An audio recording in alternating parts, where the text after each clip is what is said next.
जय हिंद दोस्तों, welcome back to tax साथी। दोस्तों, क्या आपको भी आया है इनकम टैक्स डिपार्टमेंट से नोटिस अंडर सेक्शन 143(1) का इंटीमेशन क्या रिप्रेजेंट करता है, कब आपका डिमांड है, कब आपका रिफंड है। दोस्तों, सारी बातें इस वीडियो में डिस्कस करने वाले हैं। वीडियो बहुत ही इंपॉर्टेंट है, तो मैक्सिमम लोगों के साथ शेयर ज़रूर कीजिएगा अपने फेसबुक व्हाट्सएप ग्रुप्स के अंदर। और दोस्तों, अगर अभी तक आपने हमारे चैनल टैक्स साथी को सब्सक्राइब नहीं किया है तो उसे सब्सक्राइब करने के साथ साथ बेल आइकन को क्लिक कर दीजिएगा ताकि लेटेस्ट टैक्स वीडियो अपडेट आप सभी को मिल सके। दोस्तों, अब इसी के साथ आप टैक्स साथी शॉर्ट्स को भी सब्सक्राइब कर सकते हैं डेली टैक्स शॉर्ट्स पाने के लिए। दोस्तों, उसके साथ मैं आपको बताना चाहती हूँ, अगर आपको इनकम टैक्स और जीएसटी से जुड़ी कोई भी तरह की पेड सर्विसेज चाहिए तो अब आप हमें ईमेल के थ्रू, व्हाट्सएप के थ्रू कॉन्टैक्ट कर सकते हैं। दोनों ही डिटेल वीडियो के डिस्क्रिप्शन में दी गई है। तो चलिए स्टार्ट करते हैं हमारे आज के इस वीडियो को। तो दोस्तों, सबसे पहले बात करते हैं कि जब आपको इंटीमेशन नोटिस आता है ग्रीन कलर का, तो इसका मीनिंग होता है कि ये आपका रिफ़ंड रिप्रेजेंट करता है कि आपका इनकम टैक्स रिटर्न जो प्रोसेस हुआ है, आईटीआर आपका प्रोसेस हुआ है, वो रिफ़ंड के साथ हुआ है और आपको कुछ ना कुछ अमाउंट रिफ़ंड के रूप में मिलेगा। अब दोस्तों, बात करते हैं कि अगर आपको नोटिस आया है रेड कलर का, इसका मतलब क्या होता है। दोस्तों, अगर नोटिस आपका मेल के अंदर नोटिस दिखाई दे रहा है रेड कलर का, या तो आपका रिफ़ंड फेल हो गया है, जैसे कि मैंने यहाँ पे एग्जांपल में दिखाया है, या फिर आपकी दोस्तों डिमांड हो सकती है जिसकी वजह से आपका यहाँ पे रेड कलर का इंटीमेशन नोटिस आता है। उसके साथ दोस्तों, अब एक और कलर का नोटिस आपको आ सकता है जो कि है आपका ब्लू कलर का। दोस्तों, ब्लू कलर का जब नोटिस आता है उसका मतलब क्या है कि आपका रिफ़ंड जो है, जो आपका रिटर्न है, वो आपका प्रोसेस हो चुका है और उसमें ना तो केवल ना ही आपका कोई रिफ़ंड है और ना ही आपका कोई डिमांड है। तो दोस्तों, ये 3 प्रकार के इनकम टैक्स के जो है इंटीमेशन आते हैं 143(1) के। और दोस्तों, इसके साथ मैं आपको बताना चाहूँगी, जब आपको आता है इंटीमेशन का ईमेल, तो दोस्तों उसके अंदर आपका पीडीएफ का वर्जन होता है 143(1) का। 143(1) एक इंटीमेशन नोटिस है जो इनकम टैक्स डिपार्टमेंट आपका आईटीआर प्रोसेस करने पे भेजता है। तो दोस्तों, ये जो इंटीमेशन का नोटिस है ये होता है आपका पासवर्ड प्रोटेक्टेड। तो इसका पासवर्ड क्या होता है, इसके पासवर्ड में दो डिटेल आपको ऐड करनी होती है। पहला आपका पैन नंबर, स्मॉल डिजिट के अंदर आपको डालना है 10 डिजिट का पैन नंबर, और दूसरा होता है आपका date of birth. Date of birth आपका जाता है डीडी, वाईवाई, डीडी एमएम और वाईवाई के फॉर्मेट में। आपको जैसे आज का ही एग्जांपल ले लेती हूँ दोस्तों, आपको डालना है 18 अगस्त 2024 और आपका पैन नंबर 10 डिजिट का स्मॉल डिजिट्स के अंदर। तो दोस्तों, अब हम बात कर लेते हैं 143(1) के इंटीमेशन को आप कैसे पढ़ेंगे। दोस्तों, हम बात करते हैं 143 रिफंड के इंटीमेशन की। दोस्तों, 143(1) का जो इंटीमेशन होता है वो आपको 2 लैंग्वेज में मिलता है, इंग्लिश और हिंदी। हिंदी का सबसे पहले स्टार्टिंग में होता है और इंग्लिश का आपका लास्ट में होता है। हम यहाँ पे इंग्लिश का इंटीमेशन डिस्कस कर रहे हैं। यहाँ पे आपका नेम और एड्रेस होता है और हिंदी में भी आपका नेम और एड्रेस दिया हुआ होता है।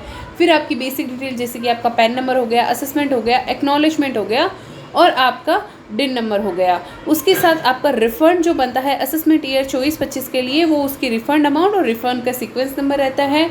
इसका फॉर्म टाइप बताया हुआ है कि ITR 3 ओरिजिनल फाइल हुआ है, डेट ऑफ फाइलिंग 21 जुलाई है दोस्तों, और इसका इंटीमेशन ऑर्डर आ गया है मेरा 24 जुलाई को। दोस्तों, एक्सटेंडेड ड्यू डेट जो थी 31 जुलाई थी और इंडिविजुअल और रेजिडेंट का स्टेटस यहाँ पे बताया गया है। उसके बाद दोस्तों, अगर मैं रिटर्न की डिटेल में देखूँ तो यहाँ पे opting out under new tax regime, यहाँ पे जो है ऑप्ट आउट किया था। ओल्ड टैक्स रिजीम के हिसाब से टैक्स की कैलकुलेशन हुई है और कंप्यूटेशन जो इनकम टैक्स डिपार्टमेंट ने मेरे यहाँ पे कंप्यूटेशन की है वो यहाँ पे डिटेल बताई गई है दोस्तों, यहाँ पे मैं अगर इनकम की बात करूँ तो मेरी क्लाइंट की यहाँ पे इनकम स्टार्ट होती है, टोटल इनकम 20,54,980 रुपये, और यही यहाँ पे इनकम टैक्स डिपार्टमेंट ने ली है।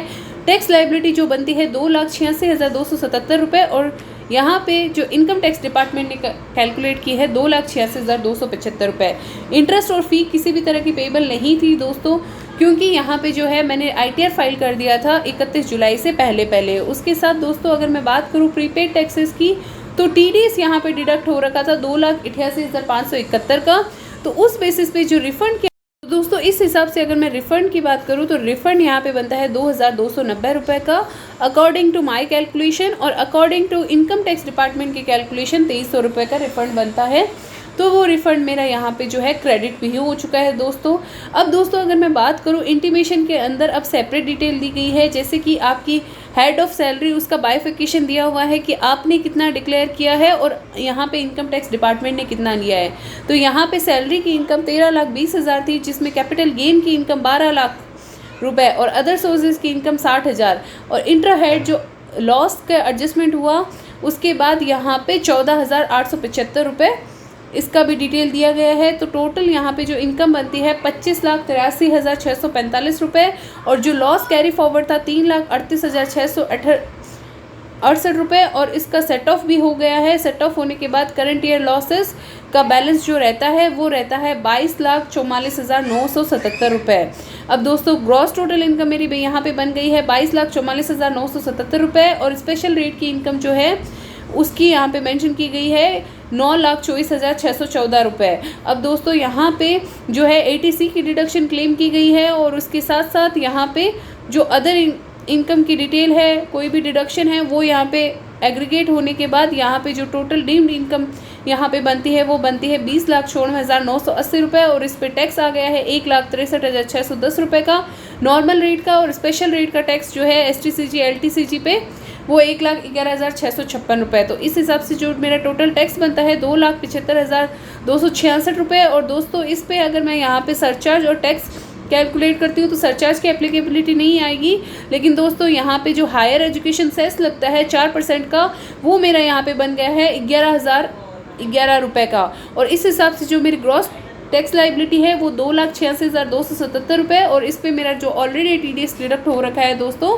2,88,000 आपका 571 रुपये। तो दोस्तों इसके बाद जो मेरा टोटल रिफ़ंड जो है वो डिटेल यहाँ पे दी गई है कि 2,290 रुपये। तो दोस्तों यहाँ पे हमने जो डिस्कस किया है रिफ़ंड की डिटेल को यहाँ पे डिस्कस किया है। अब मैं आपको बताती हूँ कि जो आपने रिफ़ंड यहाँ पे डिटरमाइन किया है उस पे आपको इंटरेस्ट मिलता है 244A का और इसका जो है होल्ड पे रख सकता है यहाँ पे इनकम टैक्स डिपार्टमेंट 139AA के अकॉर्डिंग। और इसके साथ साथ जो आपका पेन इनऑपरेटिव मार्क किया जाता है तो उस पीरियड पे आपको कोई भी तरह का इंटरेस्ट नहीं मिलता है। दोस्तों मैं आपको एक और यहाँ पे इन्फॉर्मेशन देना चाहूँगी, इम्पॉर्टेंट इन्फॉर्मेशन कि बजट 24 के अंदर जो है एक अमेंडमेंट आया गया था कि अगर आपका पैन और आधार कार्ड लिंक्ड किया गया है आपके आधार कार्ड वर्चुअल ID के थ्रू, तो उस केस में आपको एक बार फिर से पैन और आधार कार्ड को लिंक कराना है 1 अक्टूबर से पहले, वरना आपका जो है पैन और आधार आपका जो है इनऑपरेटिव हो जाएगा। और इनऑपरेटिव होने पे क्या क्या कॉन्सिक्वेंसेज है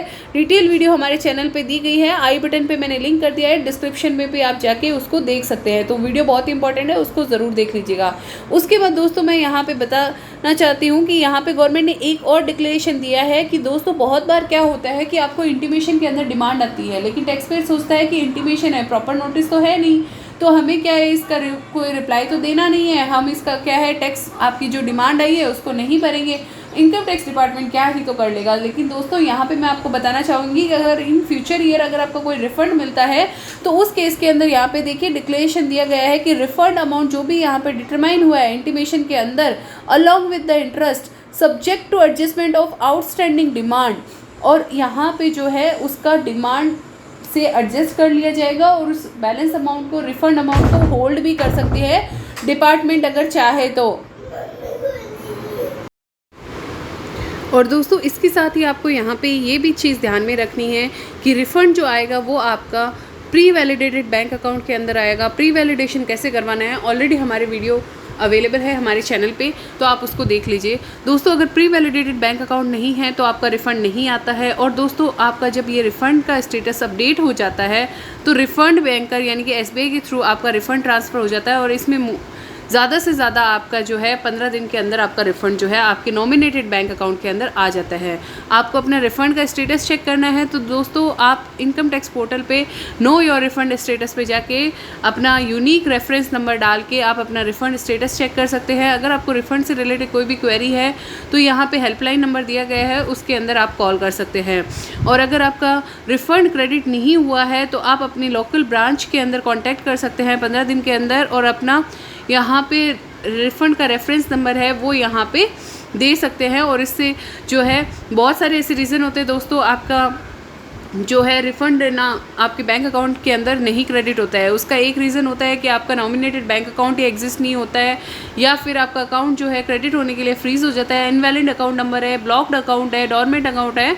तो ऐसे काफ़ी सारे रीज़न हो सकते हैं। तो दोस्तों आप उसके लिए क्या है, रिफ़ंड री इशू की रिक्वेस्ट रेज़ कर सकते हैं। री इशू की रिक्वेस्ट हमने लास्ट वीडियो में डिस्कस किया था कि आपको री इशू की रिक्वेस्ट कैसे करनी है, और इससे आपका रिफ़ंड जो है आपके बैंक अकाउंट में आ जाता है। तो दोस्तों इस तरह से आप 143(1) का इंटीमेशन का इंटरप्रिटेशन कर सकते हैं। और इसके साथ साथ अगर आपकी डिमांड आती है तो डिमांड के लिए आपको क्या करना है, यहाँ पे आगे हम नेक्स्ट वीडियो के अंदर बात करेंगे कि डिमांड का रिप्लाई आपको कैसे देना है। और दोस्तों इसके साथ मैं आपको बताना चाहती हूँ कि डिमांड का मतलब जो यहाँ पे 143(1) के अंदर आया है, उसका मतलब ये नहीं है कि आपको कोई रिस्पॉन्स नहीं देना है। दोस्तों इसके लिए आपको प्रॉपर एप्लीकेशन करना पड़ता है, प्रोसेस फॉलो करना पड़ता है, तभी आप यहाँ पे अपने डिमांड को इन फ्यूचर वाले रिफंड से एडजस्ट होने से दोस्तों बचा सकते हैं।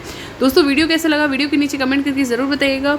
आशा है आपको ये वीडियो पसंद आया होगा और आपने अभी तक अपने फेसबुक व्हाट्सएप ग्रुप्स के अंदर शेयर कर दिया होगा। आज की वीडियो में बस इतना ही, मिलते हैं ऐसे लेटेस्ट वीडियो अपडेट के साथ। तब तक के लिए कीप वॉचिंग। जय हिंद, जय भारत।